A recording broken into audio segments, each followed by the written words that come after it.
A few podcasts ago, I did a podcast about God, and I can never cover that subject completely, and I don't want to bore you to death with a streamlined, linear narrative. Some of you might not get bored to death, but I don't know. I try to keep it entertaining, I'm here to entertain you, ultimately. I'm here to entertain myself. So if I start getting bored of myself, then you're probably, unless you're infatuated with me, you're probably bored of me already before I get bored with myself. But this topic of God is, I want to talk a little bit more about that. You can listen to the podcast. It's a few episodes ago. I don't remember what number it is, but it's a few episodes ago from this one. And bear with me here. This can sound morose, dark, but it's not. And I was thinking the other day that there is, if I say that there is no God, you know what? Here's another disclaimer. You can't take anything that I say at face value. You have to wait until I finish my thought, because a lot of times I'll say words that are tropish, just because they became tropes. But I don't agree with the trope that it's related to. But when I say that there is no God, what I mean is that there is no God in the way that I was taught that there is a God. How was I taught that there is a God? Well, we can go down that rabbit hole. And basically it's Catholic. I was raised Catholic. I grew up going to beautiful cathedrals. One particular beautiful cathedral, what is it called? I forgot what it's called, but it's on Firestone Boulevard and State Street, I think. Shit, I don't remember. In Los Angeles, California, Southgate, California. So if you can imagine, there's Christianity involved with that, and there's stained glass, my favorite, and candles, another one of my favorites. And dark churches, hallways, another one of my favorites. And quiet, that's another one of my favorites. I never really taken to the Baptist way, even though it's got its own cool vibe. I just don't, it just doesn't represent what I was taught that God is. But God, the anthropomorphized God, the God that, like he or she, well, I was taught he is looking down upon us and, wielding justice and pain and suffering and punishment. Well, I don't believe that God exists. I think that interpretation of God is a mistake, and that's why things are so skewed. And that we need to reinvent what God is, or redefine it. So here's the thing. We, as I see it, we are our only hope. Like each other, people are our only hope. Here's the dark part. Here's the morose part. There have been, nobody likes to think about this, but there have been babies that have died in the woods, and children lost in the woods, wandering through the woods, who wound up being eaten by wolves. There are people who have been stuck in canyons and never made it out. You hear the stories about those who did make it out, so that kind of skews the data. There have been people who have drowned at sea and you don't hear about them, etc., etc. People who have been tortured. And in these cases that we don't hear about, nobody came to save this person. It was merciless. Here's one of the best things that sounds crazy. The universe doesn't give a shit about us at all. And the only beings, the only people who have the potential to give a shit about us are humans and maybe some animals. But humans, we're the only hope that we have is each other. Now, you can look at that as negative or impoverished spiritually, or you can look at it as a great opportunity that possibly puts a ton of responsibility on your shoulders. Did I say that like that? Shoulders. You know, maybe I'm hanging out with too many white folks. Man, I can't tell you how many people misunderstand me. I joke around a lot about race, and my wife is white, in case you forgot or don't know. And my daughter is very white looking, even though she's half Mexican or, part Italian too. But she has blue eyes and blonde hair. My grandfather, my mom's dad, had green eyes and blonde hair. So unless she's somebody else's kid, which I don't think she is, she's too much like me. So that us being left alone, so to speak, even though we're not really alone, we're not alone, we have each other. That is a great thing. But if we forget that we have each other, if we go into these digital realms and remain separate from each other, and the new Godhead becomes something like the internet that wields justice and punishment, something like that, like where the way that it's going, if we continue to become separate from each other, that can potentially be a true living hell, because then we don't even have each other. I mean, you can communicate with people digitally, but I don't think that, look, there's a lot of mental health issues in the United States, and more people than ever are taking psychotropic drugs, if I even know how to use that word. So, I think these things are related. Like, I think that the internet usage and contributes to mental health issues. A lot of people like to downplay. Whenever I bring up any criticism, any major criticisms about the internet, a lot of people like to downplay the criticisms. Like they like to pretend that it's not powerful. But I don't know why, because it is ultimately it's incredibly powerful. So I think that's about all I have to say about the God thing. And I'd like to know what you think. I find comfort, and I find it empowering. I find it responsible making, or responsibility making, that if we have each other, that's who can save us. If we look out for each other in the canyon, we can pull the person who's stuck there out.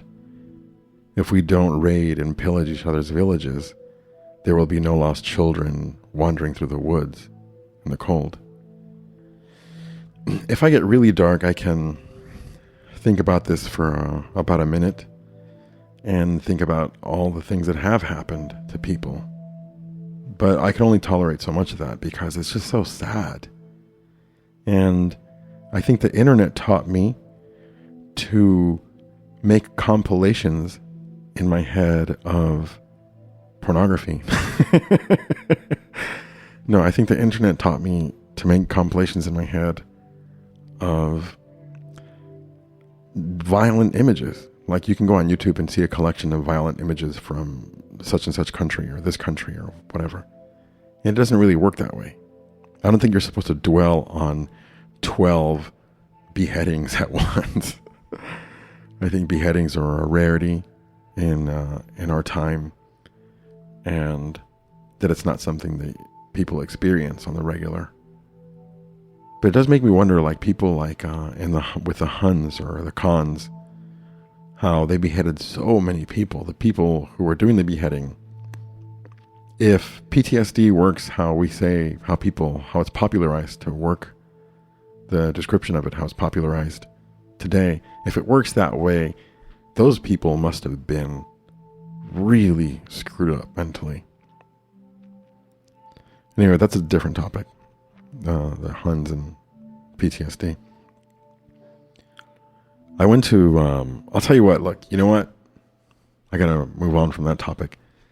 I did a gig tonight, and it was for an opening of a building downtown, and you got it, I'm gonna make fun of it. I make fun of everything. I just want you to know that I make fun of everything. And this doesn't go well. Surprisingly, it doesn't go well in like, I've been like at yoga studios and things like that. People don't like to joke. In my experience, they don't like to joke about anything except what they like to joke about. You know, otherwise it's insensitive, or it's racist, or it's just a joke. It's a joke. Like, to me, over the years, I've realized that spiritual people are the people who need to develop a sense of humor the most. Like, they need to work on their sense of humor more than any other group of people. But I went to, jokingly, I went to this place, and it was really cool. It was really hip. It was posh. And when I walked into this place, it was downtown. It was a renovated building. They gutted it, and they made it look all modern and sleek. There's art on the walls, elevators, shiny floors, etc., modern furniture. So I went to go and I set up in the corner. But when I walked in there, I noticed how nicely everybody was dressed, and in people's hair and their men and women's eyebrows. And as I started to play, sitting there looking at everybody, I wondered. I felt like I noticed how aware everybody was of how they looked. Like, when I go look in the mirror, I don't even do like a quarter angle. Like, you might have two mirrors and you look at yourself from the side. I don't even do that. You know, I have done that years ago, but I don't do that. And I would say, compared to everybody in the room, compared to most people in the room, I'm pretty sloppy looking. And I just I don't know if I can ever put that much energy into putting myself together like that, my look. And I used to feel bad about that. It takes so much time and mental energy, mental capital. No, it takes a lot of, what is the word I'm thinking of? Trying to think of resources for me. For my taste.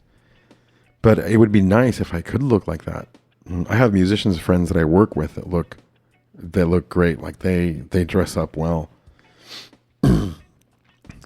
Anyhow, I wonder if people think about themselves, and if what I was picking up from them, that they're very concerned with their, what does this look like? Do I have any tabbouleh in my teeth? This kind of thing. It's very hard to talk to people, that kind of stuff. And I saw like one guy, he was talking to everybody, and I think he was one of the hosts. And I'll tell you what, everybody was supremely pleasant to me. So if I say anything, I'm just saying it in jest, But I don't think I'm going to say anything right now, like jokingly. But this dude was going from person to person, and I've experimented with that. It feels like for like a week. Maybe it was more though, but that's what it feels like only a week, maybe a day or two. But he was at this place and he was talking to everyone, and I think he was the host, and he was going from this person to that person. When I've done that myself, by the end of the night, everything is just an enormous blur, and I have no idea what I talked about. It has this very similar feeling to like if you pull an all-nighter on the internet and you were looking at Wikipedia and YouTube, and then the next morning, like, you just don't even know. It's all mashed together. You don't even know what the hell you were looking at anymore. You were looking up Danny DeVito and actors and actresses and movies and years that something was made, and then you click on this other video that's there, this other article, and you get tapped out. So I don't know how they do it. Like everybody's a different person in there, And I thank the people who hired me, and Alan, he was my contact there. You know, he's always been an interesting guy. He's always been cool, and he's always been really hip in the restaurant scene. Anyway, enough kissing your ass, Alan. Nobody wants to hear that shit, right? So yeah, you know, this is the kind of thing I think about. So you could say, right? You could turn the sword on me and be like, well, maybe they're not concerned, Goliath. Maybe you're the one that's concerned with it because you're thinking about it, right? You can be that asshole. And you might be right, you know? But the thing is that I didn't sit there thinking about it the whole damn night. It was just at the beginning. It's an observation that I made. And I can't help just because, like, if I make an observation about the world that I'm seeing, or if you do, that doesn't mean that you are what you're seeing. You know what I'm saying? Like, if you see an accident, does that mean that you're negative because you saw the accident happen? You know? And then somebody could say, well, you could look at the positive. Man, get the fuck out of here. It was an accident. It's negative. There's nothing wrong with negative things. It's part of life. There's the positive and the negative, and there's the yin and the yang. Anyhow, overall, the gig was great. They're always great, man. I got to tell you, this job that I do is perfect for me. I'm so glad I found it about 20 years ago. It's been amazing, because even when I worked at a company, at various companies for various stores or companies or corporations, I knew that one of the things that I needed in a job was for my surroundings to change periodically. They don't have to change every day, but every other day or every few days. So when I go to a lot of gigs, I know the time, and I usually know the dress, like how I'm supposed to dress, like if it's fancy or if it's not, and the location. And I don't necessarily purposely ignore looking up where and what it is and what it's for, because what they need out of me is always basically the same thing. So it doesn't matter what the occasion is, right? But it's a great surprise when I show up somewhere and I'm like, oh, look, this is what's going on here. And this is what it looks like. I didn't know it was going to be like this. It's a surprise every time. So for that, the God that I said that doesn't exist earlier, I thank you very much for supplying this opportunity here for me. You know, when you talk to God, to God, everybody has their own reason and way of doing it. I can't tell you to talk to God the way that I talk to God. You don't even know what I'm talking to when I'm talking to God. Really? Here, I would probably have to explain this also, because it would be misunderstood.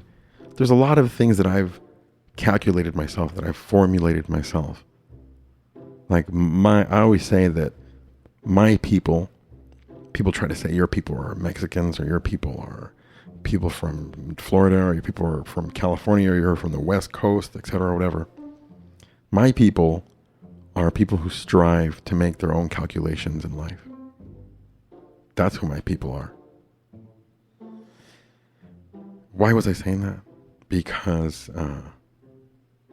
when I talk to God, what could be potentially controversial here is I'm talking to myself. I'm talking to myself and everything at the same time. I am even talking to the potential of an anthropomorphic God. I'm talking to everything that is.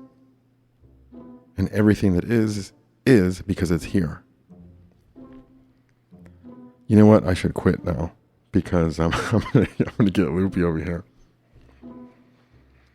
There was something else I want to talk to you about. Let's see. Oh yeah, this is similar in topic here. I was listening to this podcast. I considered making a podcast about this is not right now, but some time ago, I considered making a podcast about other podcasts because I listen to so many podcasts that I have something to say about what people are saying. I wonder though, why is it that some people love podcasts? Like I love listening to people talk. What the hell is up with that, right? It's an interesting thing to me because it's an enigma to me. I don't fully understand it, but I can't get enough of that. It's intimate. You know, radio is very intimate. It's more intimate than television because it's like it's in your ear or you're listening to it and you're going about your day. Are you driving right now? What are you doing right now? Are you taking a dump? You know, you're going about your day and it's in your private space, but it's still an actual sound. It's my voice or whoever you're listening to. That's why I encourage everybody to make a podcast so it can become commercialized and turn into like network television. No, but you know, along in the same subject, what I was talking about originally here. I was listening to this podcast and one of these Das guys, I don't know if it was Ram Das or Krishna Das, was on this podcast. And I'll have you know that I listen to just about everything, okay? I'll listen to racist people talk and they're a guest on a show. I don't say, you know what, I'm not listening to this dude. The only time that I'll do that is if I'm not interested in the subject completely. Like it has no use, no value to me. Like if the thing was about diamonds, and not how they're affecting society, just diamond and how you cut the diamond. Like, I don't want to know that. That, or if it's an insincere person, like if it's a person who's, in my opinion, misguided, but is sincere about their beliefs, I'll listen to it. But if it's somebody who's just saying something to make money, I won't listen to that. Sean Hannity, I'm talking to you. So, in this podcast, I noticed, I was reminded of something that it's happened with people that I've encountered in my daily life, which is where guys who are spiritual, am I doing it right now? They find a pattern of talking where they sound like Native Americans, like, and there happens to be white dudes that do it, like Caucasian Americans, where they talk like this. They're like, and I was walking down the road and I saw him standing there. And I said to myself, well, what could it be? You know what I mean? You know what I'm talking about? Like that tone, that meter, that pentameter, that whatever you call it. That gets on my nerves. I'm like, why are you talking like that? Like I call my friend and his voicemail sounds like that. It's like, hello. I'm just like, what are you, like an alien or something? You sound like, is that what it is? That's what the representation is? To sound spiritually advanced, you have to sound like an alien or like a Native American. Like a Native American, I can understand why. But it is an annoying thing. And I can like the person completely that is doing that, but it still gets on my nerves. You know? That's a lot of people don't think about that, man. You gotta get rid of this black and white. Well, whose side are you on? Or what do you like? You know, what if you like chocolate swirled like vanilla ice cream? You know, which one do you like? Chocolate or vanilla? You like both, right? What if you like Rocky Road? It's got a bunch of shit in it. Life is like a Ben and Jerry's ice cream. Okay? It's like a big Ben and Jerry's ice cream cone. And you can eat it just like that. You don't have to separate it into pieces and like be like, well, the Butterfinger part goes over there and the chocolate has to go over here. Yeah, man. Existence is nuanced. That's a popular word for like what, the past 3 years, nuanced. I'm going to start hating that word too. It's dynamic and nuanced. And life is so much better when you embrace that aspect of it. But you know what? I'm going to shut up now because it's time to go. Because I don't even know if this is interesting. I'm going to upload this and I don't even know if it's interesting. But here it is. Señores y señoras. You know what though, man? One more thing. Why do I say that? You know what though, man? But I say that. So I would like to thank everybody who comes out to my gigs. And another thing is I have a Patreon, which means that you can support the podcast like with monthly payments. You're going to give $1 or $2 or $3 or $4 or $5 or $6 or $500 every month. And I also have a PayPal tip jar, the web podcast site. And well, what else? It's like, and I want you to know, if you're listening to this on YouTube, you can download the audio to this at atlanticradio.blogspot.com. Or just look at the YouTube link at the bottom of the YouTube link in the description. There's a link to the podcast site, which has the audio there. You don't have to listen to the podcast on YouTube. You know what? Most people don't. Most people download the audio. I rarely watch podcasts unless they're talking about something that they're watching or a picture, and I'll go and I'll seek to that time and be like, oh, I see that's right. Or if I want to see what somebody looks like, or like, who's this dude? Like, I think I know this person, you know. All right. We'll talk soon.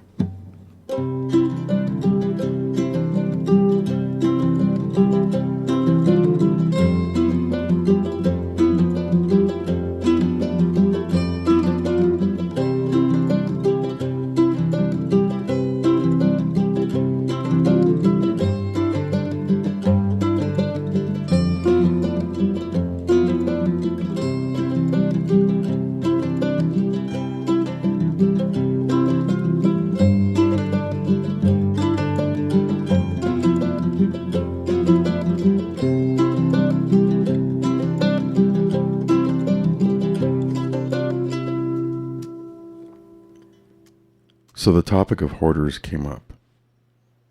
And you know what I realized? I'm sure everybody's known a hoarder. And, there's this new thing called digital hoarders. I have to be kind of quiet because people are going to sleep here.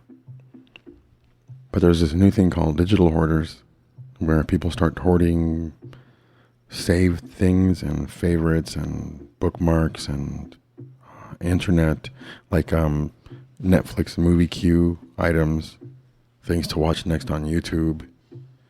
Like if those things were physical things, you would be like saving them. Your house would be full of DVDs and clippings and newspapers, articles that you're going to read. But for hoarding in real life, you know what I realized? There's never a point where a hoarder, I can't think of a single hoarder that I've heard of that bounced back from it.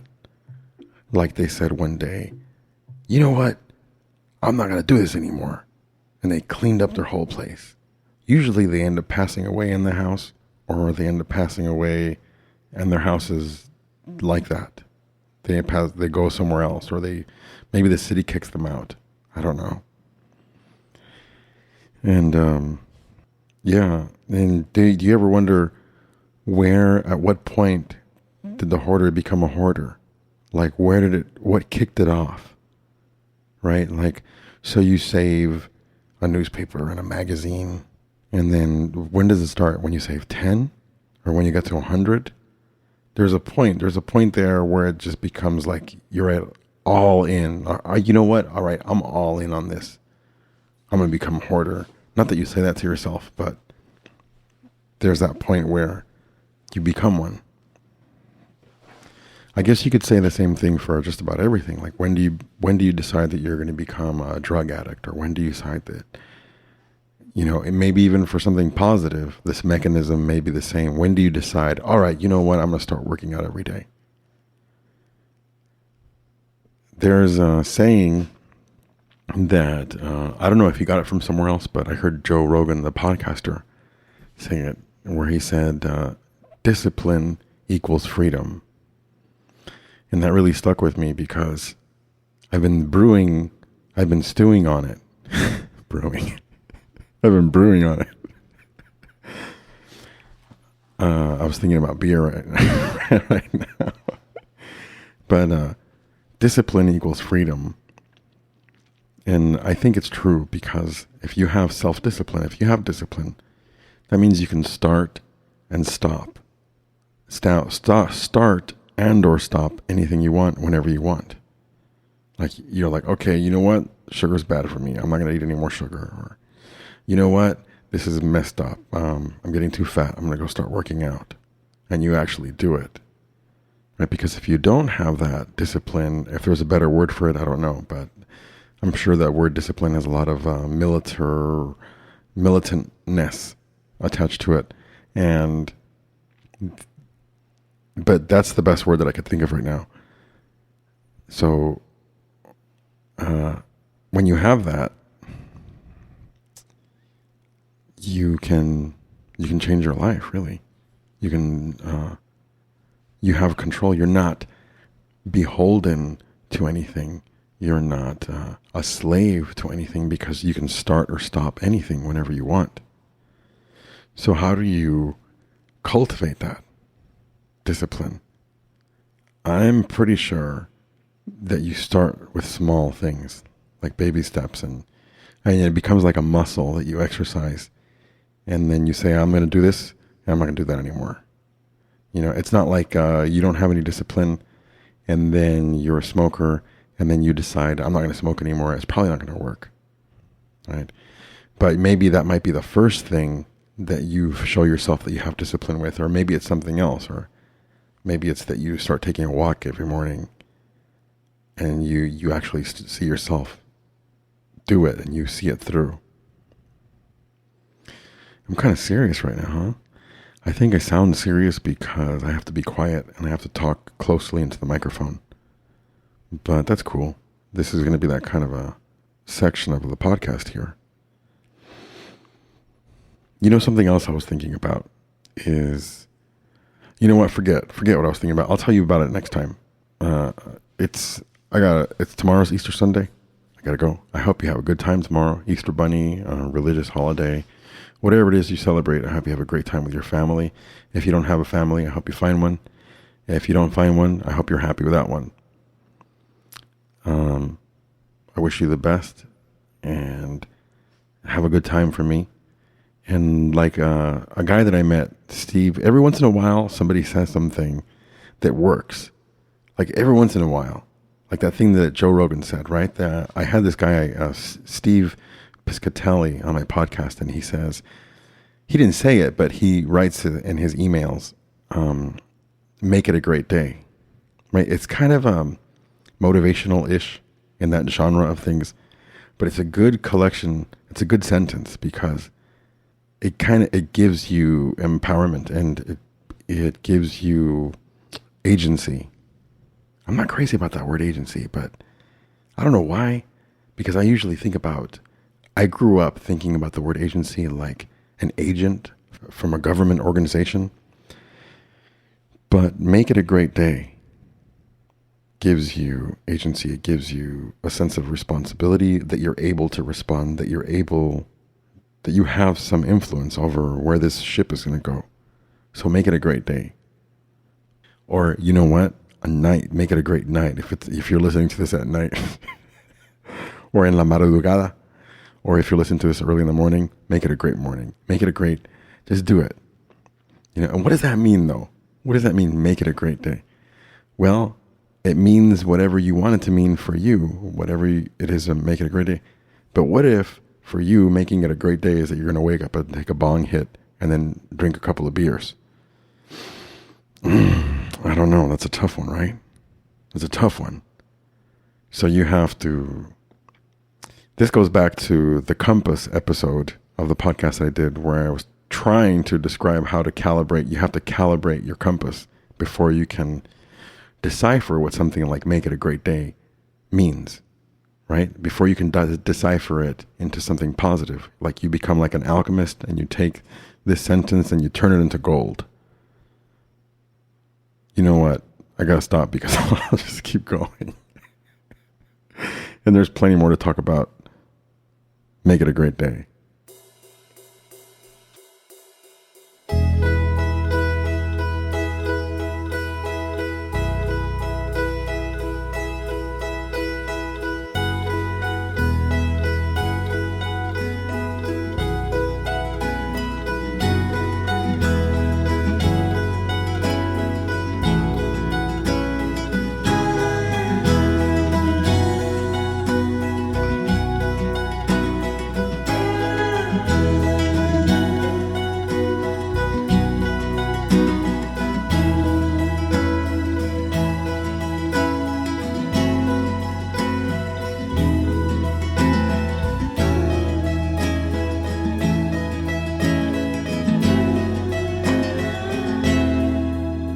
All right. I hope you enjoyed my banter and my music. And if you'd like to support the podcast, you can do so by going to atlanticradio.blogspot.com, where I have a couple of ways to donate through Patreon and a tip jar.